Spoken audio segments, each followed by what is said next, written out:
Les raisons, je pense qu'il suffit de faire preuve d'un minimum de déduction. On a, après ma libération, après que j'ai été blanchi n'est pas le terme adéquat, surtout actuellement, mais après que j'ai été relaxé par la justice sénégalaise, suite à mon action visant à brûler symboliquement un billet de francs CFA pour exposer la douleur, la souffrance d'une population africaine qui se fait paupériser, qui se fait ostraciser financièrement, qui se fait coloniser économiquement. Suite à ce procès où j'ai été acquitté, là où on pensait que les autorités africaines, notamment sénégalaises, ivoiriennes et autres, même si je me doutais que les autorités ivoiriennes n'allaient pas être dans cette démarche, mais on souhaitait qu'il y ait une écoute des dirigeants africains suite à ce cri de douleur de la jeunesse africaine qui s'est mobilisée de manière spectaculaire.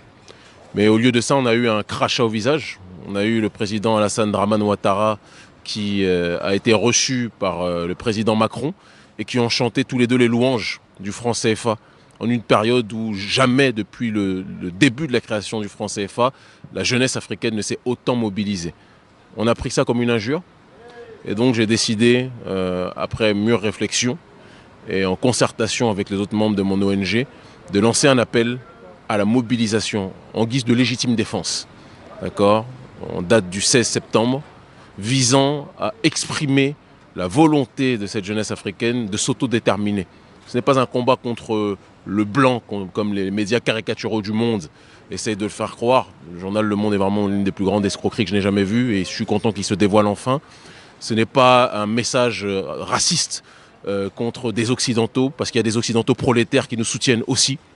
C'est un combat des prolétaires, des damnés de la terre, comme disait Frantz Fanon, contre l'oligarchie financière.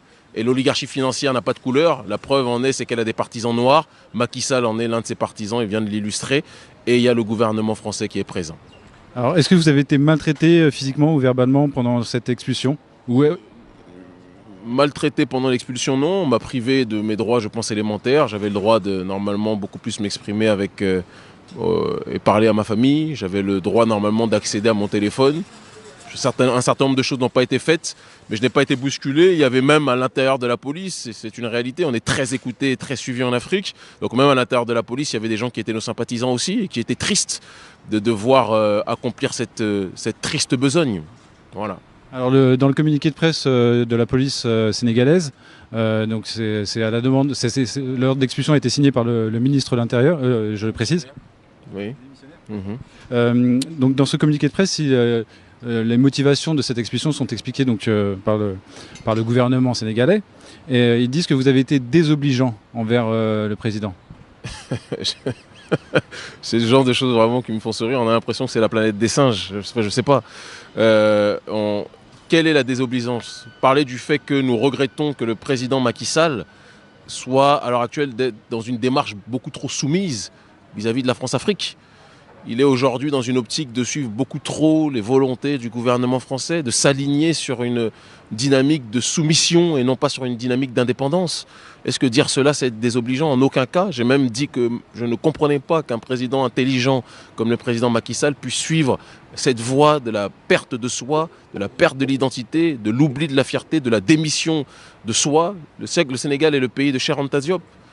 Quoi qu'on puisse penser, certains peuvent être d'accord ou pas, peu importe, mais Cheikh Anta Diop a quand même rappelé la nécessité de reconstruction et de résurrection africaine, sans haine vis-à-vis des autres. C'est le pays de Cheikh Ahmadou Bamba qui a été déporté lui aussi parce qu'il luttait contre le colonialisme. C'est le pays de Mamadou Dia. Comment peut-on accepter qu'aujourd'hui le gouvernement sénégalais suive les directives, les prérogatives du gouvernement français sur bon nombre de points? C'est quelque chose qui nous interroge, c'est quelque chose qui nous inquiète. Je n'ai pas dormi, j'ai beaucoup réfléchi et je ne suis que conforté dans le combat que nous menons. Ce n'est pas le combat d'un homme, c'est le combat d'une génération. C'est le combat d'un peuple qui ne veut plus être dans cette oppression. C'est le combat d'un peuple qui ne veut plus être incarcéré dans ce concert des nations. C'est le combat d'un peuple qui ne veut plus être ostracisé. Il y a un adage qui dit de l'ostracisation de l'homme par l'homme naît la volonté pour l'homme ostracisé de se constituer sa propre puissance. Le gouvernement sénégalais agit ainsi, sans doute sur conseil du gouvernement ivoirien et sans doute sur l'ordre du gouvernement français, parce qu'ils savent que j'ai lancé l'appel à la mobilisation du 16 septembre. Et ils savent que pour nous, ce 16 septembre-là, tout comme la mobilisation du 19 août, c'est le début d'un printemps africain, mais pas un printemps qui sera contrôlé par des forces exogènes. C'est un printemps ou un automne autodéterminé. Et ce ne sont pas les feuilles qui tombent, ce sont peut-être les billets qui tomberont. Alors justement, parlons si vous le voulez bien, de la mobilisation du samedi 16 septembre. Quelle mobilisation avez-vous prévue? Dans quelle ville va-t-il y avoir des actions? Des capitales d'Afrique francophone, dans des villes de la diaspora, à Paris aussi, Vous serez à Paris? c'est possible. Très bien. Et aussi dans les Antilles, parce que je pense qu'il ne faut pas oublier que les Caraïbes, ce sont des terres peuplées par des Africains en majorité qui sont colonisés aussi. Et toute personne, quelle que soit sa couleur de peau, quelle que soit sa religion, qui se sont concernés par la volonté de justice et par la volonté d'indépendance des populations africaines qui en ce XXIe siècle sont encore colonisées, sont invités à nous rejoindre. Alors il est vrai que vous avez été abondamment calomnié dans les médias mainstream. J'ai une question qui vous permettra de répondre en quelques mots si vous le voulez bien. Pouvez-vous nous donner votre conception du panafricanisme? Je n'ai pas à donner de conception du panafricanisme, je suis en harmonie avec ce que vit la jeunesse africaine. Là, je n'ai été libéré que pour une seule raison, parce que la jeunesse africaine s'est mobilisée comme jamais dans l'histoire pour obtenir notre libération, en expliquant que le combat que nous menons est un combat juste et un combat souverain. Maintenant, il y a des personnes qui aiment chanter telles des hirondelles et émettre des sons qui sont agréables aux oreilles du puissant. C'est l'histoire qui veut ça, mais ces gens-là sont une minorité. Et la plupart de ces gens qui nous ont calomniés, généralement dans la presse française d'ailleurs, en espérant avoir peut-être un bol de riz, en retour, je ne suis pas sûr qu'ils aient été payés. Ces individus-là, malheureusement, ne sont pas écoutés par la masse, ou heureusement, et sont, pour ne pas dire même méprisés par cette masse-là. Et c'est ce qui compte le plus pour nous. Ok, très bien, merci beaucoup. Est-ce que vous avez un dernier message à faire passer? Le message à donner, à faire passer, est que toute la jeunesse africaine, francophone et au-delà, et tous les damnés de la terre, quelle que soit leur couleur de peau, ne doivent pas oublier que le 16 septembre va être une journée où les puissants vont se rappeler que le peuple ne dort pas. Merci.